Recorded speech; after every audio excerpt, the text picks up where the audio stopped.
Good afternoon. Good to see everybody today. Just want to recap our performance from Saturday. Disappointed in our performance in preparation.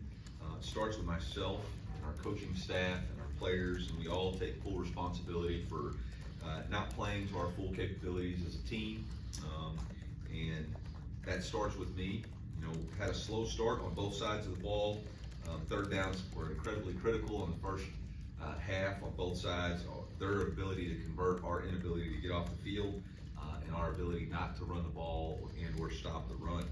These things have got to be corrected, and we've got to continue to work on those. And it begins with me. It begins with our coaches schematically, making sure that we're putting our players in the best positions possible to be successful. It begins with us playing complementary football. If one side of the ball is struggling, the other side of the ball needs to be able to pick it up, and we weren't able to do that. Like I said, I take full responsibility as the head football coach for everything that happens in this building, and it starts with me to identify the problems, work to correct those problems, and to fix those problems, and that's what we're working on this week. I had a very clear and direct message with our team, and I'm going to say it again here to y'all.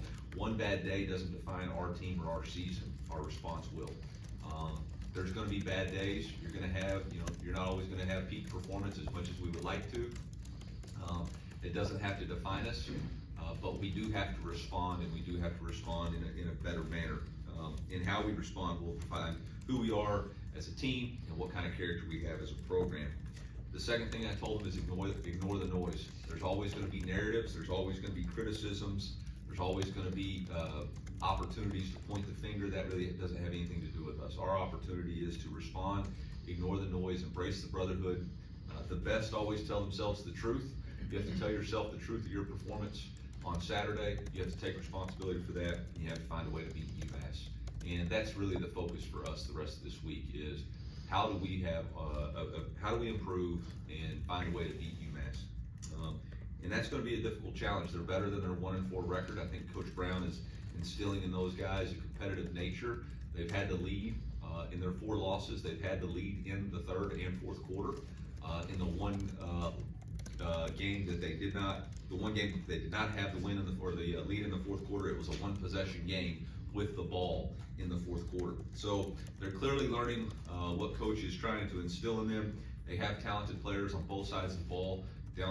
Coach Brown is the defensive coordinator. His schemes have been tremendous wherever he's been, whether you're talking about Michigan, Arizona, and now the head coach at the University of Massachusetts. Very multiple in the way that he attacks. He's got multiple fronts, multiple coverages, multiple blitz schemes, and I'm sure that we're going to get the full force of that defensively. On the offensive side of the ball, Shane Montgomery is their offensive coordinator. I've known Shane. He was an NC State graduate, so got a chance to meet him when I was at North Carolina State. Does a tremendous job of keeping a balanced offense while attacking. His quarterback, Tyson Funchang, is playing his best football. Tyson was a highly recruited player out of the Connecticut area, signed with Clemson out of high school, was Elite 11, and had suffered a couple of injuries. He's transferred back to UMass. He's playing, like I said, his best ball, accurate thrower, very good. I think he's their leading rusher also, so he's a dual threat quarterback. So for us defensively, we're going to have our hands full. We're going to need to play better defensively, more simplistic, more attacking, and better tackling. And then the special teams area, I did think there were some positives from Saturday, but we got to continue to build on those positives.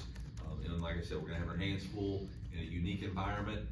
Excited to get an opportunity to go to Amherst. It'll be an opportunity for us to play in a stadium that's unique from us, an opportunity to play in an area of the country that most of us have not been.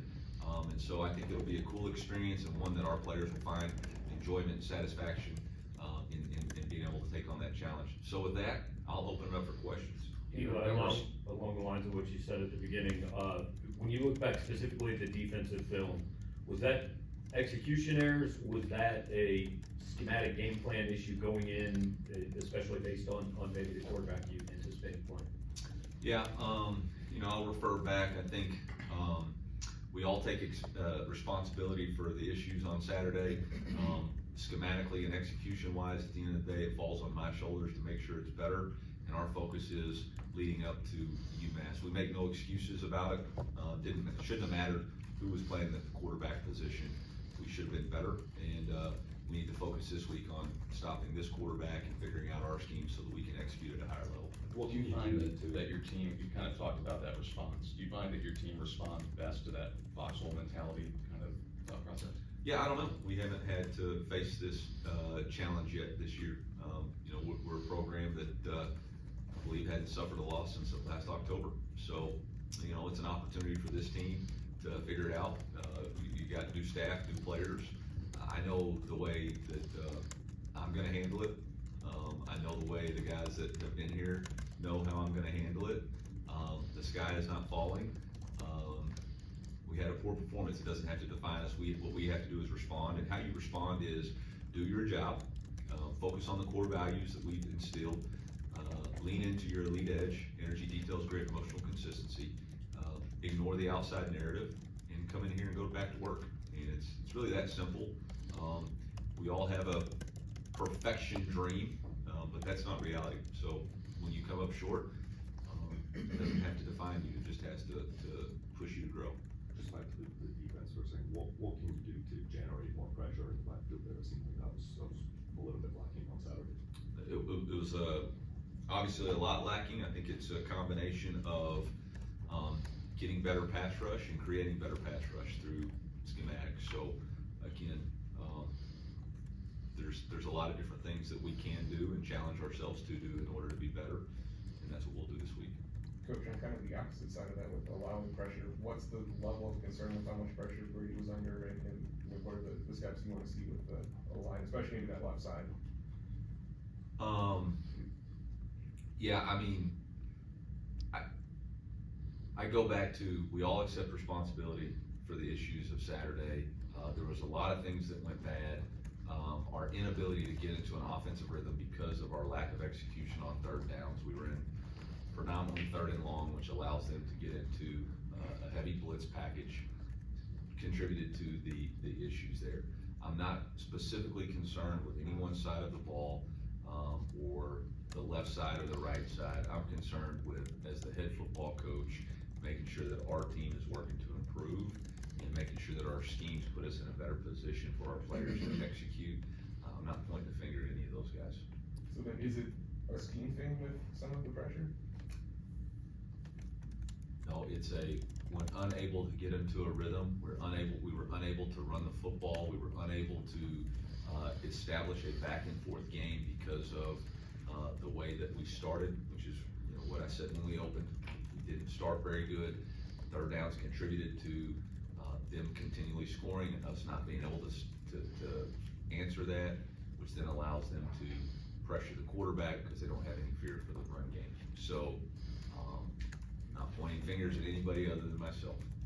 Have you noticed any difference in the quarterback run game this year to last year? I mean, whether it's physically or execution with Brady's ability with his legs?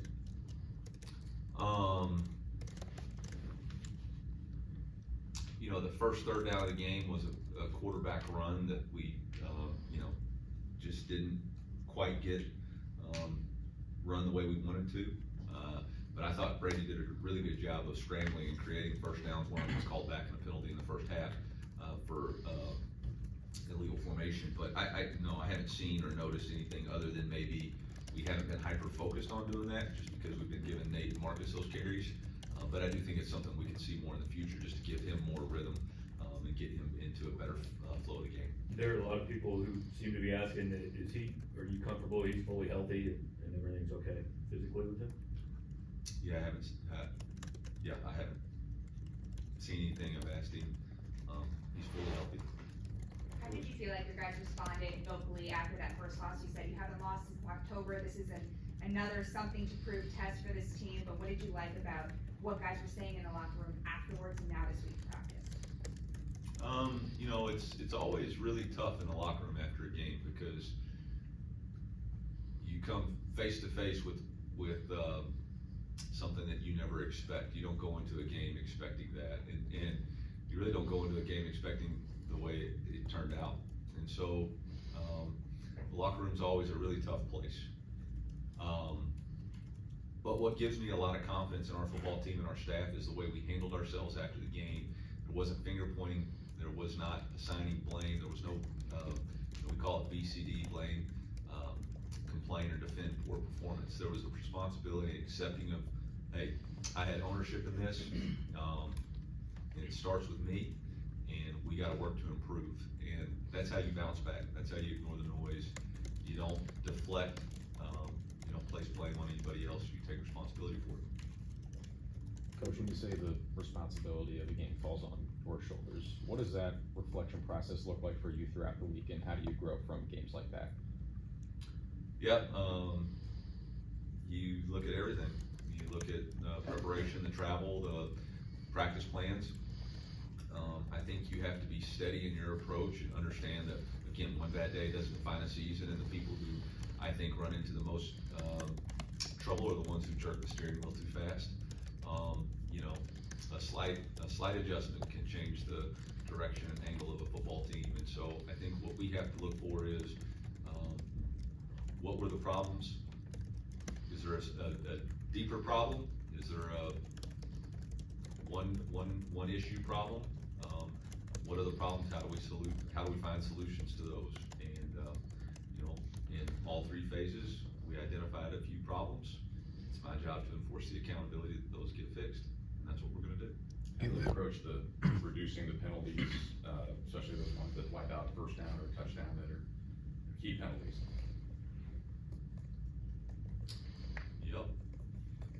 Yep, they were key penalties. They were key penalties. Key penalties. You do a great job of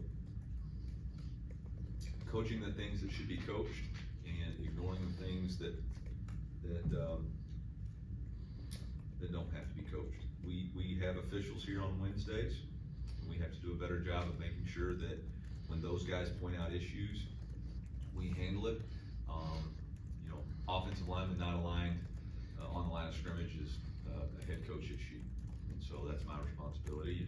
I haven't done a good enough job of enforcing that and maintaining discipline on that, so that's on me to fix.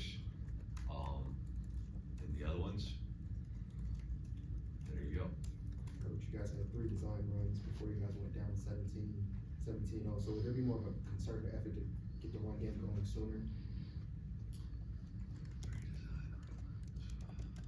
I'm trying to think of the sequence we went. We went pass, run, 4th down. Then we came out, pass, RPO, pass, second 15, pass. There needs to be a more concerted effort to find an offensive rhythm. And so whether or not that is creating or designing runs, we need to play with better rhythm.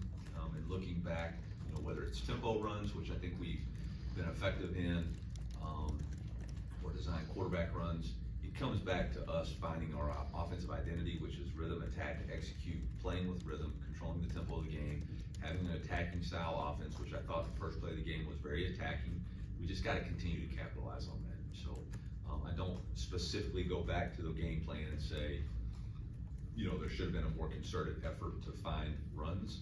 I think there's gotta be a more concerted effort to find a rhythm for us to stay on the field.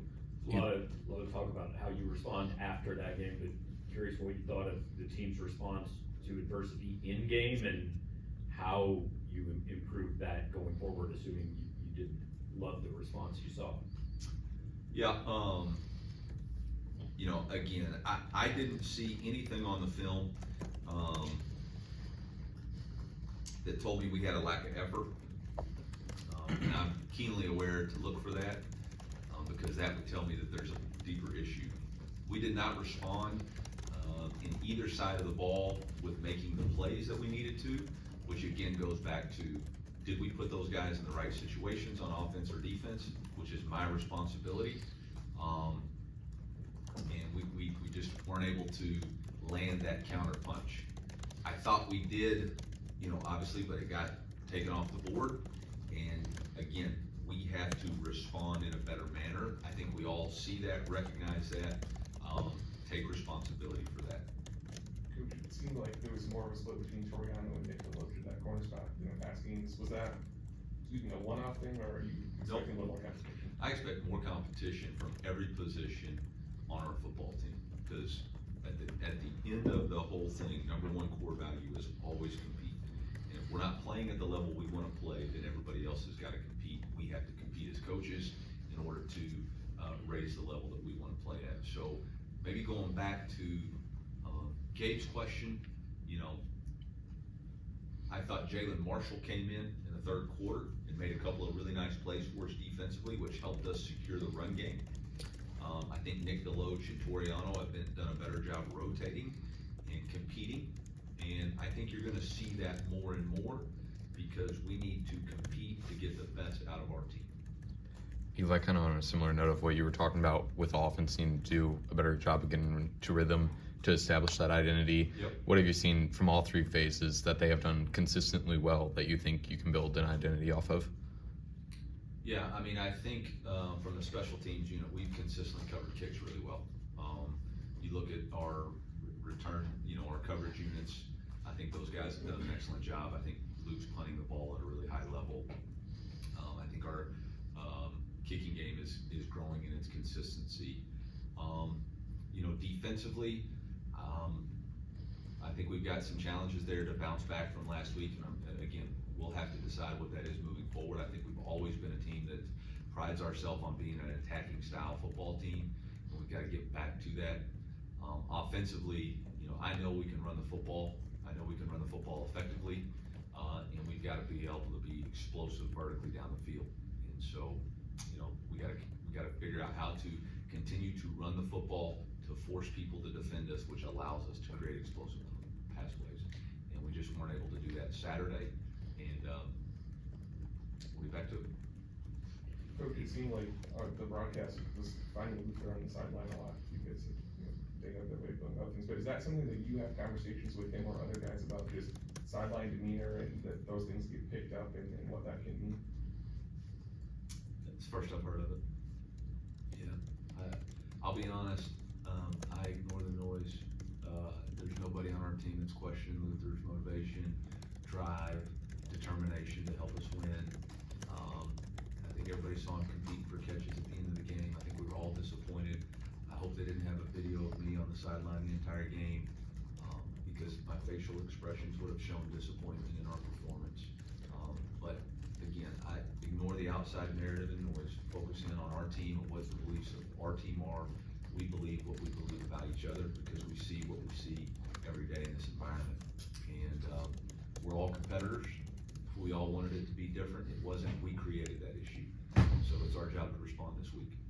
Eli, I saw a quote from Brent Venables today, just before you walked in. He said he thinks the biggest challenge with NIL in the portal era is getting guys to buy in every single week. Do you think that's any different than it's been 3-4 at the beginning of your head coaching career, getting that buy-in? I think that's probably a larger discussion for a different time. My focus right now is just trying to get my team to buy in to responding to how we played last week and finding a way to beat UMass. And there's nothing within what I've seen within my team that says we're not going to do that. So our job as coaches is to find a way to get our guys motivated to practice today. We need to have a great Toughness Tuesday. Coach, when we look at King James, the receiver for UMass, what do you think has contributed to a successful season? Brings down almost 500 yards receiving and leading the team in that category. Jacoby James, Yeah. number 11. Yeah. Yeah, they do an excellent job taking RPOs, which starts with their free access throws. And then off of their free access throws, they have a lot of double moves. And I think Shane's done a really good job of creating a feel where you have to feel like you're attacking the first move, and then he does a good job moving the quarterback in the pocket or building a 7-man protection and giving him time. Obviously, on the one of the big third downs in the first half, we bought on the double move, which created an issue down the field, which led to a big explosive play. That's an issue that we have, and we're going to have to figure out how to take that off the tape. So that's going to be a cat and mouse game for us. Obviously, we want to play aggressive, but we also can't buy on double moves, and that's going to be part of the game plan this week. I guarantee it against us. Anything else for Coach? Thank you all. Appreciate you.